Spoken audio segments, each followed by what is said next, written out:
Today, on a couple of days before Christmas, we're going to be looking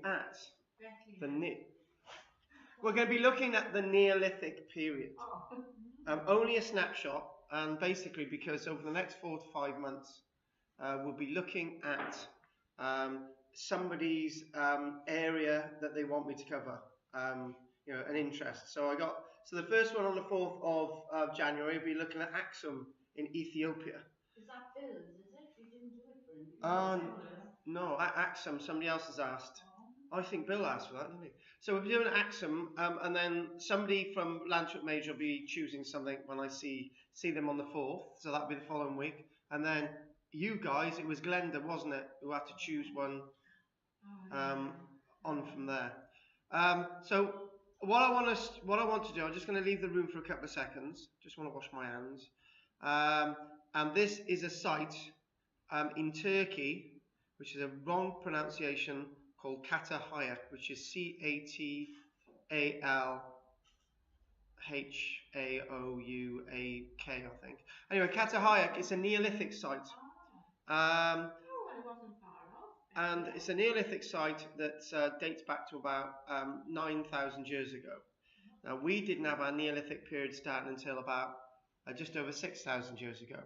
So I'm going to leave the room a minute, and I want you to just chat amongst yourselves and just try to work out what you feel the Neolithic means. Okay? And then when I come back, we're going to discuss that. I'm going to give it a few seconds. And stop licking your fingers, Dorothy. It's rude.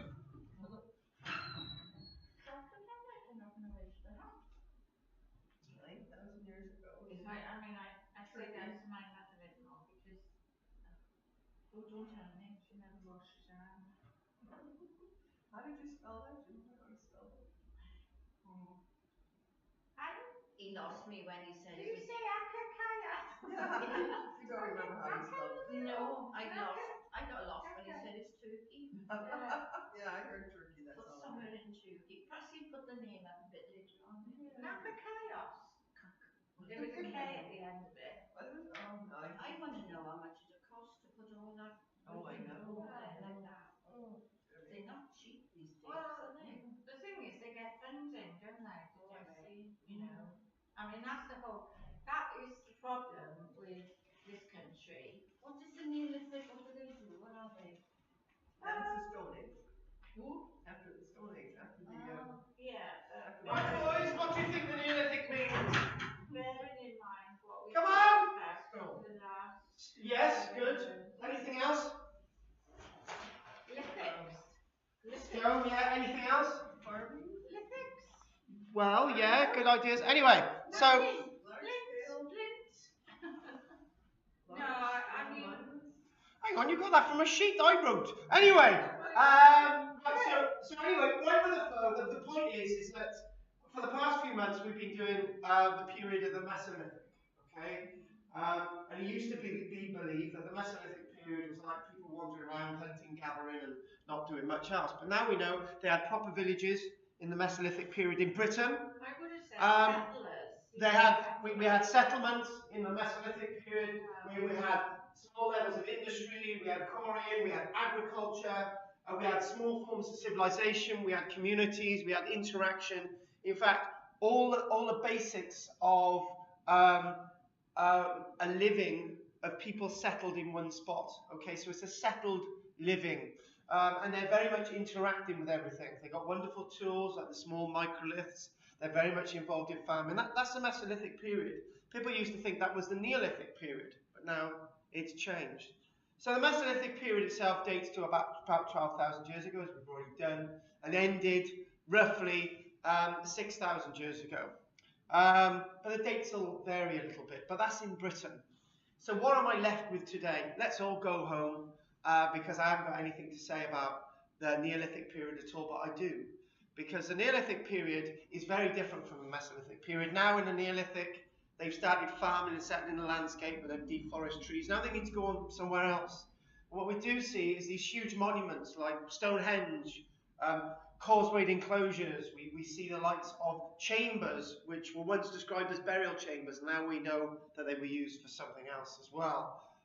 Great monuments, a period of megalithic building in the Neolithic period. And the other thing as well is people are actually getting more organised to actually, beyond just small farming communities, they're becoming organised into groups of people, which I do say it's that idea of tribalness. But I will also say that this isn't a period where people are killing everybody and there's constant warfare. That's absolute nonsense. Because if you think people were killing each other in the past all the time, we wouldn't have evolved into the people where we are today. So all those ideas about defending sites and sort of all these wonderful terms that archaeologists use in the Neolithic period are completely wrong. But one thing I would like to say is that in other parts of the world, the Neolithic period was very, very different. This is a site which is known, which can't really pronounce. It's in Turkey, it's south central Turkey, known as Karl-James. You can all look at it and find out what the site's about. But this is a wonderful site. Karl-James is a site about 9,000, 8,000 years ago, which is 2,000 years before our own Neolithic, which began 6,000 years ago. So 8,000 years ago. This wonderful site had the very early vestiges of civilization. They had houses back to back alongside each other. This site is under over a large area. It's acre upon acre. Over 100 acres of land dedicated to this one settlement, a Karl-James. In fact, there's two. The site fondly started off as nothing and developed through 18 different settlements on top of each other into a mound over 8 meters high. This site itself is very different from anything in Britain, where we in our Neolithic period, forget about dates, where we in our own Neolithic period were just building huge monuments and small settlements, trying to get together as communities, as I've already said. In places like Turkey, Egypt, Mesopotamia, all that area of Iraq and Syria, these people were organising themselves into not only just communities, but great precursors to civilization. They had these great towns and settlement upon settlement. They were becoming civilized. Civilized is a word that we really take for granted these days. Are we civilized? Are they civilized? What does civilization mean? What civilization means is that people are really established and they start to build into empires. It's no such wonder that we were building monuments and little settlements in Great Britain 6,000 years ago. Well, 8,000 or 9,000 years ago in their Neolithic, they were starting to build the really early forms of tribal territories or countries or empires or whatever you want to call it. And then that led to the great empires of the Babylonians, of the ancient Egyptians, and the great empires of Rome and Greece and all these wonderful worlds. Not forgetting those empires in China and America. These are empires where you've got lots going on, would actually establish into great things. Great Britain didn't have its empire beginning until 500 years ago. Thousands of years ago, where they had plenty and they managed their landscapes much better than we did, they actually started to have civilized empires. One interesting point with all this is that in Britain, what we do see, we're managing the landscape very poorly. I said in the Mesolithic period, 8,000 years ago, 7,000 years ago, 6,000 years ago, we exhausted those upland areas. We decimated them. Let's use the word in the right context. We raped the landscape. We destroyed it. We stopped any future generations coming in using that landscape for farming or anything else. The Mesolithic period did it. What impact human beings can have. And then in the Neolithic period in this country, the only land we had left to use was a lowland area. So you can imagine we're really pushed to actually evolve any further into great empires because we're on an island. There's nowhere where we can go. And the other place that we can look at, which we all know about, forget everything I've just said, is the people of Easter Island, those great moas, those great statues. That's a civilization that isn't thousands of years old. Within the past few hundred years, 500-600 years, those moa statues are being erected. The people who constructed them destroyed their landscape. They cut down all the trees to transport these great stone monoliths along the coast. And then they looked behind them and they said, we've now got no trees. Bad weather, all the rich soils are just washed off the landscape. And then the peoples of Easter Island can no longer manage themselves because they've exhausted our landscape. We would have got like that. We would have developed like that. We would have completely destroyed our landscape. But for some strange reason, we survived. Great Britain's a little bit bigger than Easter Island, but you see my point. And the climate. Climate is yes, and actually, what we do see is that the Egyptian Empire become an empire, a very great empire, 3,000 years BC, 5,000 years ago, when we're still sort of trying to get ourselves sorted out in Britain. They're starting to build the Great Pyramids 4,600 years ago, the Giza pyramids, those ones. They're building those great pyramids, and we're building Stonehenge, and we're dealing with our little small settlement trade and all the rest of it. And they're building this huge stuff in Egypt. It's a lot to do with climate, actually. But it's also to do with managing the landscape. We in Britain have been really bad at managing our landscape. Politically sounding. The reason why Britain became a great empire was because we used boats. We didn't have enough of what we had here, so we nicked it and stole it from everybody else. If we want to talk about white and black slaves, yes, we did all that. That's how we made our money. If we want to talk about plantations, we made all our money from that. Okay, but we didn't do any of that here. Okay, that's how we became an empire. Really, 500 years ago, we didn't become an empire before because we weren't able to progress as great as these great empires like Babylon, Rome, and so on. So this is Karl-James, enough of all that said. Here, layer upon layer upon layer upon layer, 18 definable layers over 1,000 years of settlement of Karl-James, developed upon layer upon layer. It all sort of developed in one spot. And that's interesting. We in Britain couldn't do that. Because we would exhaust an area and we would just leave it, and then maybe years later trees would come back and then we'd go in and cut down the trees again. We didn't have these long-ranging running settlements like this one, which lasted over 1,000 years. It's great. And they probably abandoned the Tal at Karl-James because it was just too far up to go, because the buildings were just going higher and higher, and eventually when you get into heaven you can't get the stuff up, that type of concept.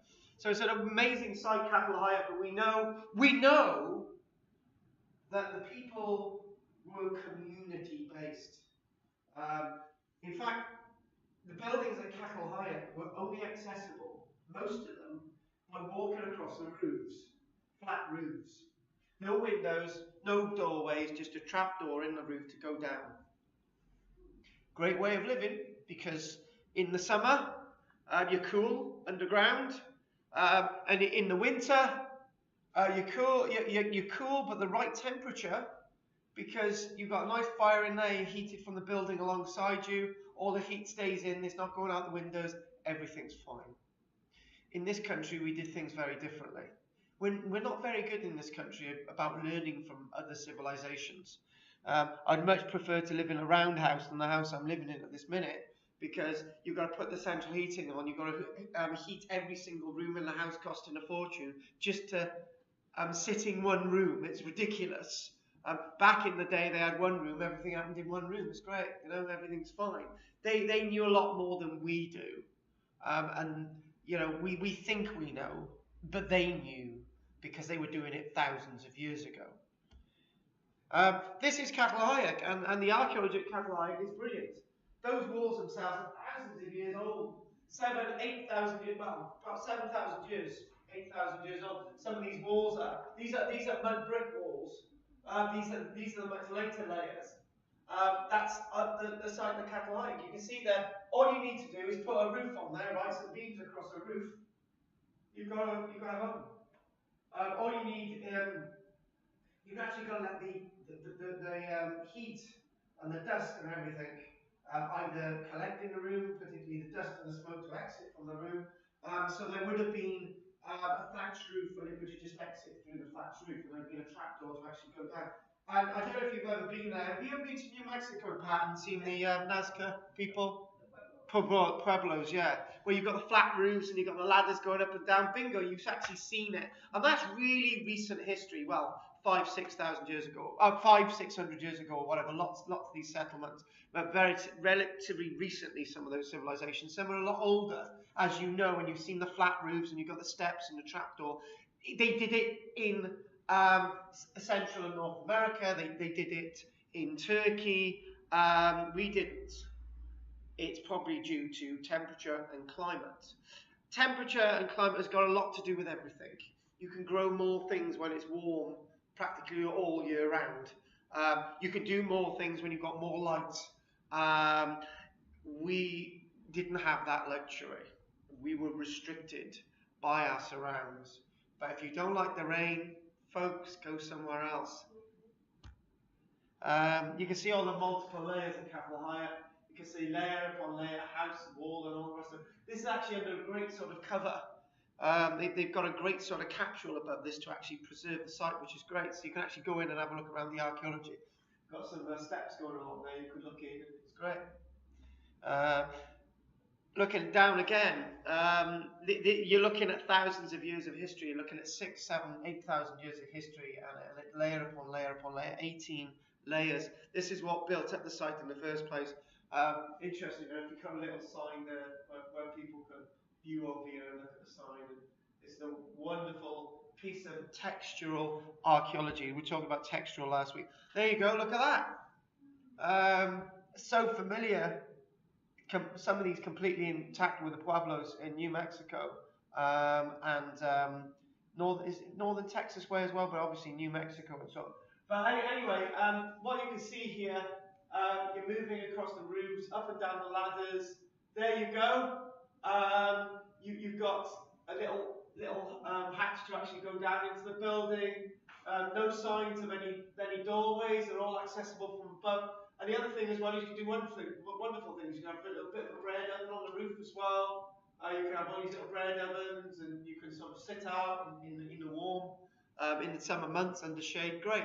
The Egyptians did exactly the same, except they did have sort of doorways and stuff. But it's all the same concept. These square boxes, and you could not have had a settlement like this unless we were all friends, unless we were all working together, and unless we were peaceful, you couldn't do this. So that's a sign, evidence that these people weren't killing each other all the time. In fact, that concept goes out of the window. Archaeologists love people to die in the past through battle and warfare. Archaeology was written by men, so men love fighting, killing, warfare. Okay, women like children being born and things being all nice and happy and so on. And that's more like what the past was like, nice and happy. So if women had been, don't get me wrong, there are lots of female archaeologists out there, more female archaeologists today than male. But in the past, if there was just a few more female archaeologists out there, maybe our concepts of the past may have changed a little bit. But mind you, I'm sure you'd got one or two of those butch, gutsy female archaeologists into war as well.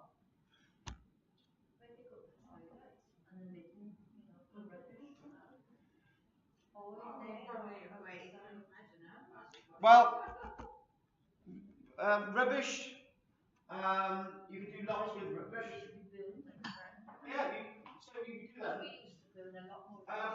Actually, let's just look at weed for a start. Urine is good in lots of processes. Yeah. Right, so you say that how good. And actually, let's just use the word that I don't want to use, but fecal matter. If you dry it out, you can burn it. It's combustible. There was I don't know. I don't know if it was a spoof, right?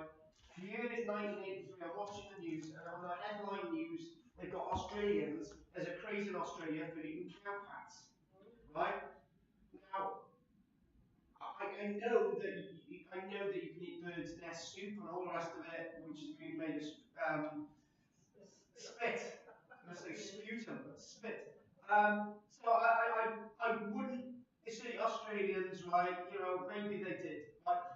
But I think the thing was, what they were showing was that you would get this kelp out, you put it on a body of the car, it would dry out, and you could burn it.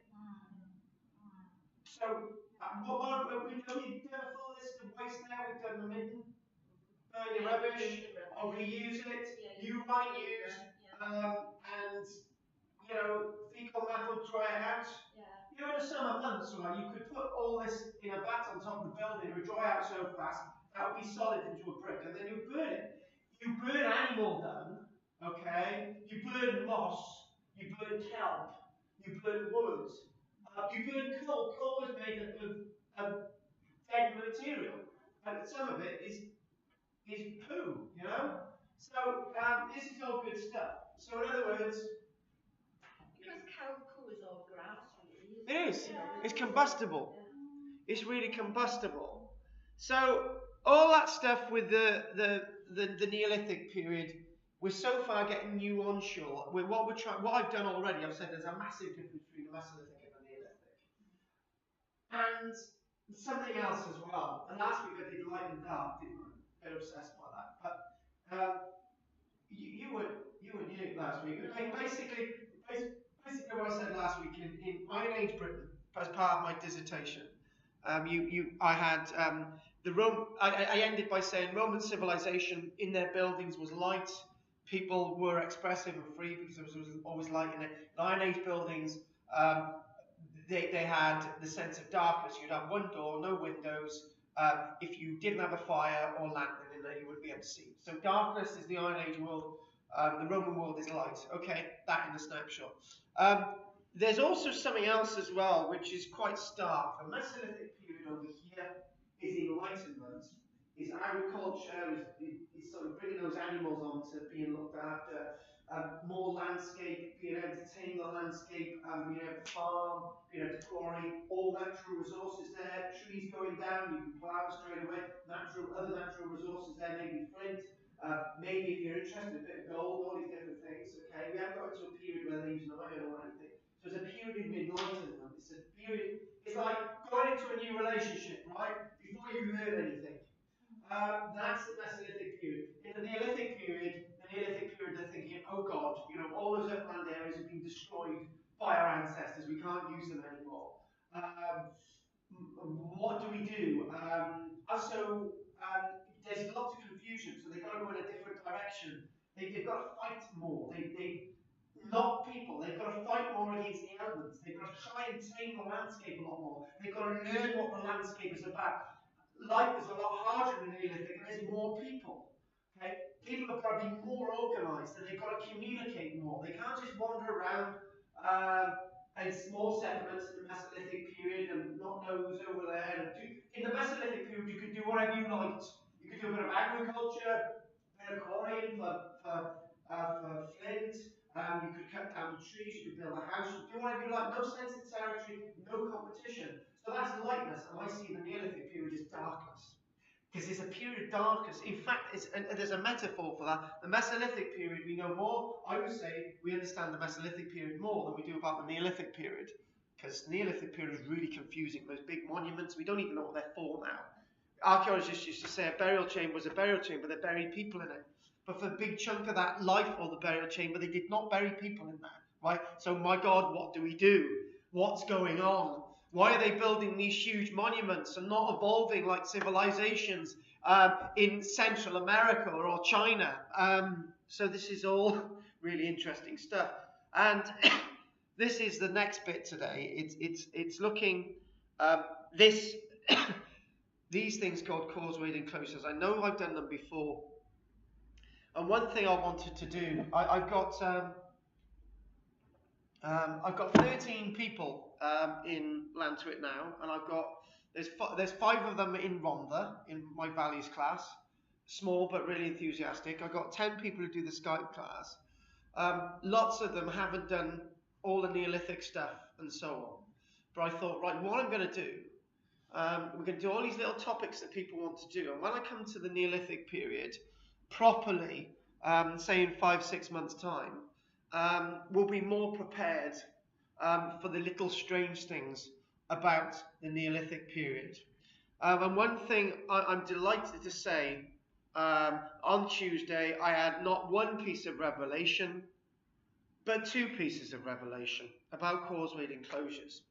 It was quite in my face, actually making me eat my own words. I've been telling people, these burial chambers, used for something else before burial, and then somebody turned around and said, right, you're telling us about causewayed enclosures, you don't find anything in these ditches at causewayed enclosures, and you're telling us they were used for burial. How do you know they were ever used for burial? And those different types of things, and I thought, you are right. But anyway, I've got to develop that. I've chucked that in too soon. I've got to try and let you see. So causewayed enclosures, we've done that before. I know you all know about my causewayed enclosures, and I love them very much. But let's just do this. Let's go to, that's one by Avery, which Pat's been there with me. That's Windmill Hill. And you've got a number of other sites here, Hambleton and I think Whitehall, Kill and so on. But anyway, a number of these sites. And what usually happened with a causewayed enclosure, and if we go to the next image, it'll show it a little bit better. We've decided to organise yourselves into a community 6,000 years ago. Away from the Mesolithic small farms and stuff, let's just go into a community, right? And what we've decided is that we're going to create a circle, a concentric circle, right? Each of the families, I know I've done this before, each of the families has a ditch. So that's Dorothy's ditch, that's Pat's ditch, that's Anne's ditch, and that's my ditch, because I've got more children. Mine's longer than some of you got. So mine's the top ditch. So remember which ditch is yours. So Anne, which was your ditch? That one. That one. Yeah. Right, that's Anne's ditch. Right, Pat's next to me up there. Okay, Anne's there. Right. So Anne, your uncle has just died. Okay. Now, what came first, the ditches or the fact that your uncle died? Let's say the ditches come first. And we knew as a community that each of those ditches are like our cemetery plot. Okay, it's presumed. So in the centre you've got 4 post holes, and the size of the post hole will tell you how tall the platform is. So you've got a platform on 4 post holes. So your uncle's body is being placed on there, and from a distance you're actually seeing the decaying body. So what we're all doing, like we're farming on the landscape, right? And usually these sites are draped on the side of a hill, and you're on another slope or in a flat valley where you can see into it, you can see your uncle decaying. It's quite important that we can all see your uncle decaying because he was part of the community. At the end of the day, we're 4 small families of no more than about 60 people. Okay, broken down, that's not a great deal. Okay, about 15 people in each family. Okay, more in mine. You don't have many, Pat. So we're seeing this, and then suddenly what happens is that because I've experienced this. If you don't know, I've lost a child myself, and so we've lost a newborn baby, and we've got to do something with that newborn baby. So I can't cope with the fact of putting that newborn baby on that platform with decaying uncle. And we all agree that it's best if we bury the baby. So what I'm going to do is bury the baby in the ditch and cover it up with earth, right? So the big day comes. We've now watched the uncle decaying. We've been able to mourn, and we got upset. And one day we've looked over and said, "He's over there. He's fine. He's over there. He's fine." And one day we think, "Oh right, all the bones have fallen on the floor, even the skull." So next, we continue ploughing. We can see the process. Okay, some members of your family, not all, because you've got to tend to the fields. And the other thing is, well, you can't all mourn at once. You've got animals to look after. If you know there's animals vulnerable in the field, a wolf is going to get them. A fox is going to get your chickens. Somebody else from over there might steal some of your crops. So only some of you go to mourn. But the whole point is, over the period of a week, you can all go and mourn. So I'll do this for your family, right? So I go there, right, and I collect the skull, and you're watching with a couple of other members of the family, and I get a heavy stake, and with the bank, which is around your ditch, which is created from the digging out of your ditch, I poleaxe a skull on this post, okay, and you can look and you can see him looking out at the fields as you're ploughing, tending to the fields, looking after your animals, cutting wood, and occasionally you can go up to the skull and touch it and talk to that skull, okay?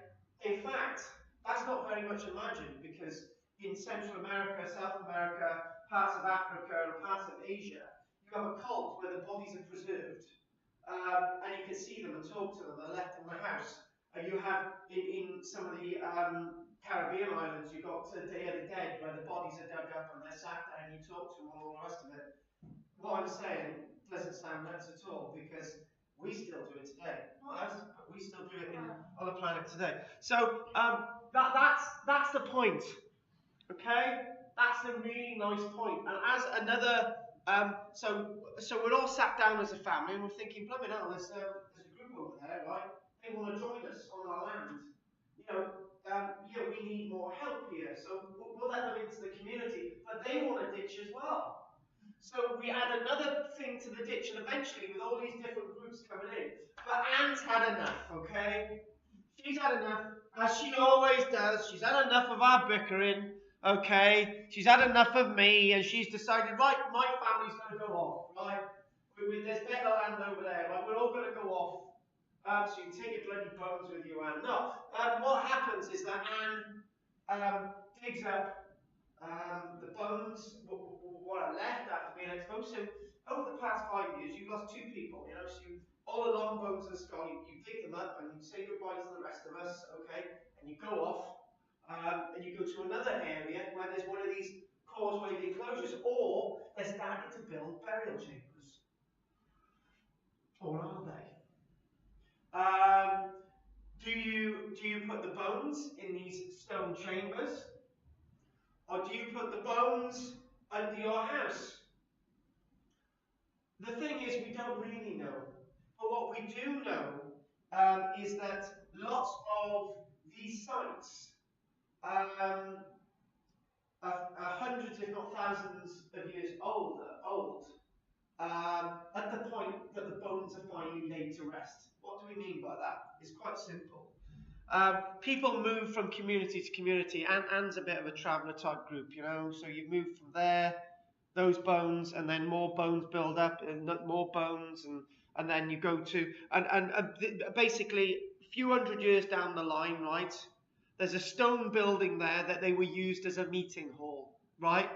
There was a family living in there, but suddenly everybody said, right, we can't do causewayed enclosures anymore, right? We've got to use that stone structure over there as a burial chamber, as an ossuary building. So it's now time to lay those bones to rest and put them in the ossuary building. And then, instead of using causewayed enclosures, everyone brings their bones to that ossuary building, that burial chamber. But it wasn't always a burial chamber. And we know that this is happening because the bones are far older than the structure that they're going into. The bones predate the building. The building should predate the bones. But in lots of cases, that isn't the case. As you can see, you're looking in there, you're looking at the skull of the individual, looking out at him. Archaeologists used to think this. They used to think that this was the cult of the dead. Right? In the Neolithic period, they were going around killing everyone, right? And the people, what they did, they took a trophy head, right? And then they had a causeway enclosure spike, and they had festivals, and they danced around, and they all went there, right? You can tell that this isn't making sense. They all went there, they all feasted, used up all their food for the rest of the year, feasting and all the rest of it. And they put the trophy head of the group of people that they killed and all the rest of it. There's problems with that. There's problems if you go around killing everybody all the time. We're not going to be here today. It's a fact. If there's warfare all the time, we're going to see it. Secondly, if that's the case, where are the skulls of the people without holes in them?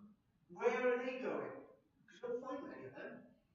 So therefore, it's proof that we put our own loved ones' skulls on this post because we respected them, we loved them, we wanted to see them. And this thing about feasting all the time is nonsense. You know, they give wonderful stories down at Stonehenge. They say at solstice, people from all around went with all their food, and all the rest of it. And the next day they woke up, they discovered they had no food. And they discovered that all their animals were dead in the field because it was killed by a wolf, because you were out in your festivities. Community down the road has nicked all your grain. Don't make sense. This stuff about all this feasting and stuff in the past is absolute nonsense, because it's just not practical. These people were like us, okay? They struggled at winter. We struggle to buy presents for our children. We struggle to put food on our tables at winter. Yeah, it's a reality. We do. It's fact. There are lots of people out there in the same situation as some of us here today, and they were exactly the same in the past. Whatever food they had was important. You are not going to waste all your food having a great feast, because if you did, you don't know what's going to happen next week. It's like, for example, right, Dorothy, we're going to go to your house, we're going to eat everything at the house, and the next day it snows and you've got no food, you're going to die. But no, it's reality though, isn't it? Yeah. It's fact. So these silly things about the past, you've got to look at them and say, no, that's not happening. And the reason why we think they're burial sites is that this is Windmill Hill. This is near Avebury, 1 mile away from Avebury. And they say that this is definitely a burial site. Because in the Bronze Age, so these Neolithic sites, these date to about 5,000 years ago. They were used for 1,000 years. And after that, they weren't used again.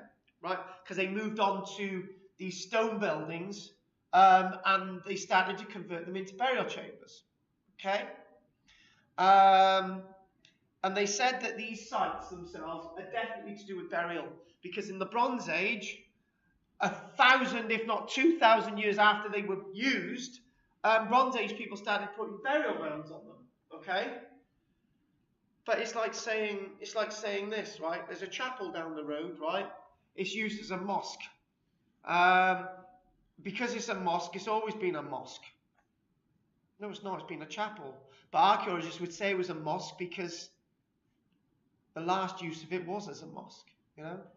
So this is really important stuff. In other words, just because it may in future times look like a burial site, because these Bronze Age mounds are definitely burials, we can't dispute that. This is 1,000 years on. And what happened 1,000 years ago? What happened last week, I can't bloody remember. Okay? So, what something was used for last week, if I can't remember that, I've got no idea what it was used for 1,000 years ago. Unless you can see into time, and even then you might get it wrong. Now, you're cold, are you? So, look at this, and we'll have a break after this now. Look at this, okay, folks? I was doing this lecture, right, and I had 2 interruptions. I had one from Arnside, my class in Arnside, and I had one from Barry. And it was a bit fortunate and unfortunate at the same time, because they come at me at the same time. One of them said, I've got a question. I just finished this, I've got a question. He said, how do you know, I've got to explain a little bit and then I'll say his question.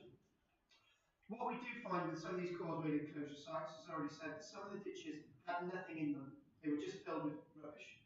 Okay? Some of them had animal bones in them, and no human bones. So those 2 examples, the one tells you that the family moved away and took their bones with them like Anne. Makes sense, bracket.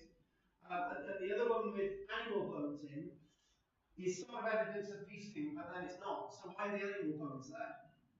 Well, they've got to bury them somewhere. You nearly hit the nail on the head. Don't say anymore, you nearly hit it on the head. Okay? Some of them have got bones in, so the family stayed there. Okay? It makes logical sense. The family may have died out and didn't really go with digging at the bones and stuff. And you've got a child's burial there. I'm not going to dig at those bones. Okay? They need to be laid to rest. The soul's different and so on. It needs to be laid to rest. I have a sense of permanence there. And then the question came in, he said, how about these things being used as something else before they were used as causeway enclosure sites? How do you know that they were all used as causeway enclosure sites? How do you know they weren't used as something else?